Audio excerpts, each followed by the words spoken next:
Jæja, sæll Gunni Páll, þú varst að klára Vatnsmýrahlaupið. Já. Hvernig gekk?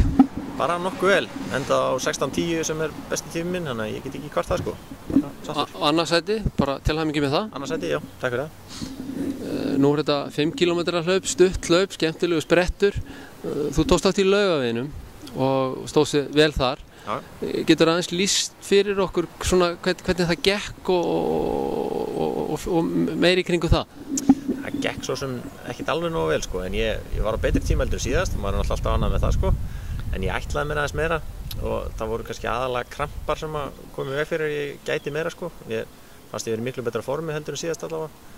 En já, semst fékk krampar svona í kringum 40 km eða 38 eitthvað svoleiðis og bara versnaði svolítið eftir það og þurfti hálfpartinn svona að staulast í mark sko.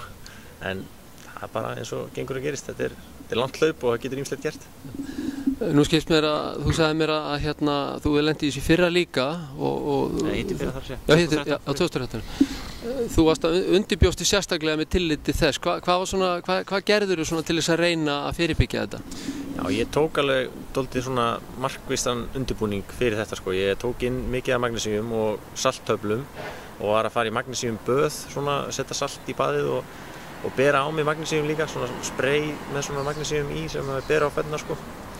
Og já, gerði allt þetta og tók inn sink og allt sem datt í hug, nokkurn veginn sko. En einhvern veginn allt kom fyrir ekki. Ég tók líka salttöflur í hlaupinu, tók 3 töflur og 1 töfla á henni fór af stað og náttúrulega svona 8-9 gél sem með salti og alls konar steinvöldum í og drakk einhverja 5 lítra vatni cirka bát. Þannig að ég eiginlega sé ekki að ég hefði getað gert mikið annað sko til upp á vökvabúskap og saltintöku sko. En síðan nefnilega einmitt, það ekkert allir sammála það að þetta sé út af salti og vökvabúskap sko, sumir vilja meina að þetta sé í rauninni alveg óháð því sko, þannig að það kannski fara bara aðeins að skoða það betur, hvort það sé einhverjar aðrar aðferðir. Ég veit að sumir vilja til dæmis meina að taka gúrkusafa, safa af súrum gúrkum, geti komið í veg fyrir krampa. Ég hef ekki prófað það sjálfur en ég hef heyrt menn tala um þetta sko. Já. Þannig að maður fyrir bara að prófa það næst held ég. Hvað er framundan svona á næstunni? Næst ég að fara að laupa hálfmaraþon í Reykjavíkurmaraþoni. Bara undirbúin fyrir það. Þetta er nú svona liður í því að taka þessi stuttu göturhlaup aðeins að skerpa á hraðanum og finna hvort maður getur hlaupið hratt en þá. Það gengur bara ágætlega. Og þú ert náttúrulega búin að æfa vel og ert í feikna formi, þannig að ertu að gera vonir að bæta vel tímaðinn? Já, mér langar það. Ég hljóp 1:17 í fyrra og langar svona 1:16 jafnvel undir það sko, núna. Það verður bara komið í ljós.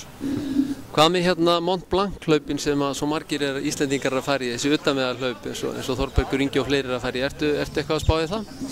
Maður er alveg heitur fyrir þessu sko, ég neita því ekki. Ef það er hringt í mig og mér er boðið að mæta þá myndi ég örugglega gera það sko. En það var svolítið hægara sagt gert að komast inn núna þetta árið sko, með stuttu fyrirvara sko. Það getur vel verið eða bara mjög líklegt að ég fari í þetta á næstu árum sko, mér finnst það allavega.